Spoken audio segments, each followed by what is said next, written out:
Ayan, dito na naman tayo sa ating morning prayer mga kagot. Isang mapagpalang umaga. Good morning mga kagot sa inyo lahat. Basa po muna tayo ng ating Word of God dito sa Galatians chapter 5 verse 22.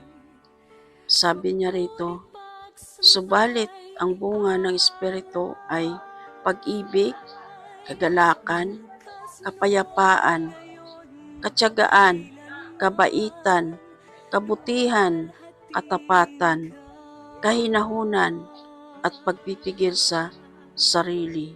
Walang utos laban sa mga ganitong mga bagay. Amen. Sa napakabuti ng Diyos na ito na naman ang kanyang mga salita na ibinaba sa atin mga kagot.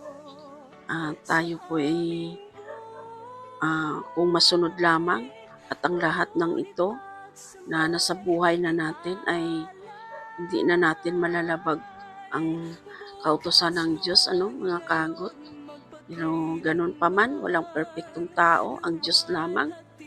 Pero sa buhay natin, Kristiyano, buhay pananampalataya, tayo may panampalataya, sikapin po natin na masunod ang kautusan na ito ng Panginoon, mga kagot.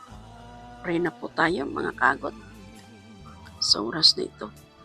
Banal at dakilang Diyos, amang makapangyarihan sa lahat. Lubos kami nagpapasalamat sa mga salita mo na ibinaba mo sa umagang ito sa aking morning prayer, Panginoon. Salamat o Diyos sa mga salita mo ito, Panginoon. Dinadalangin ko, Panginoon, na may apply nawa namin ito sa aming mga buhay bilang Kristiyano or Christian born again, Panginoon. Maging ang anumang relihiyon, Panginoon Lord Jesus, ang mayroon sa bawat isa sa amin. Dinadalangin ko, Ama, na ang mga salita mong ito ay may apply namin nawa ito sa aming buhay, sa aming puso't isip, na ito ang nararapat sa buhay namin, Panginoon. Maging gabay namin ang lahat ng ito, Panginoon, at magawa namin ito, Panginoon Lord Jesus, ng tama, na ayon lamang sa iyong kalooban, Panginoon. Tulungan niyo kami, Panginoon, na magawa namin ang mga kautusan mong ito, Panginoon, sa buhay namin, buhay manampalataya, Panginoon, ay patuloy namin ito magawa, Panginoon, at mangyayari ito kung iyon ang kalooban mo, Panginoon Lord Jesus.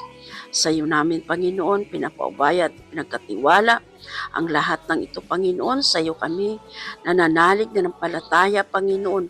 Walang imposible, Panginoon, kung gustuhin namin, dahil nandyan ka, Lord God, na ikaw ang Diyos na nagbibigay ng lahat ng patnubay sa amin, at ang mga salita mong ito, Panginoon, ay maging gabay namin sa araw-araw naming buhay, Panginoon Lord, at masunod namin ang nararapat at ang tamang kautusan mong ito, Panginoon.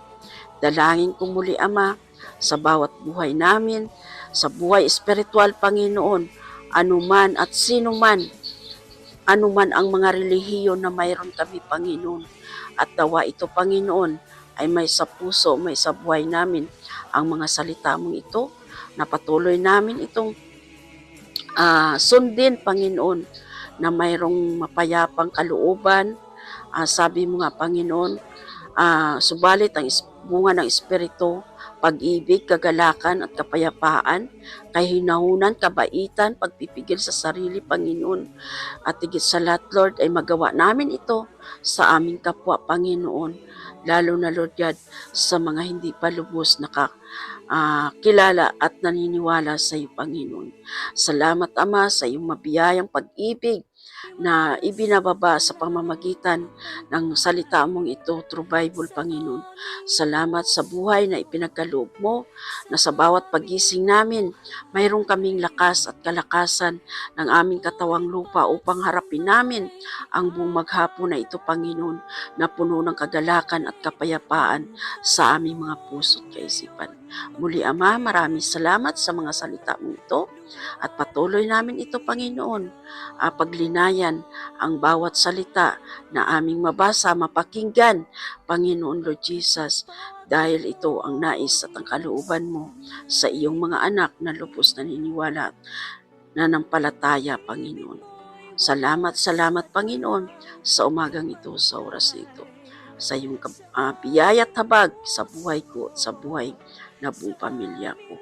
Thank you, Lord Jesus. Thank you, Holy Spirit, sa lahat ng biyaya mo sa umagang ito. In Jesus' name, Amen. Amen. Ayan, mga kagot, isang matagumpay na naman ating morning prayer. Napakagalak, no, na ang mga salita ng Diyos na sa tuwing umaga ay atin mapaglinayan, atin mabasa.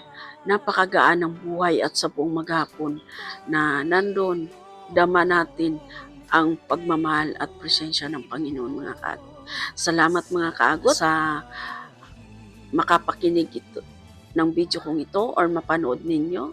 Salamat, mga kagot. Patuloy lamang tayo manalig manampalataya sa ating Panginoon dahil siya lamang ang siyang makapagbigay ng lahat ng kasapatan sa ating buhay, mga kagot. Thank you, mga kagot. God bless you. I love you with the love of the Lord. Bye!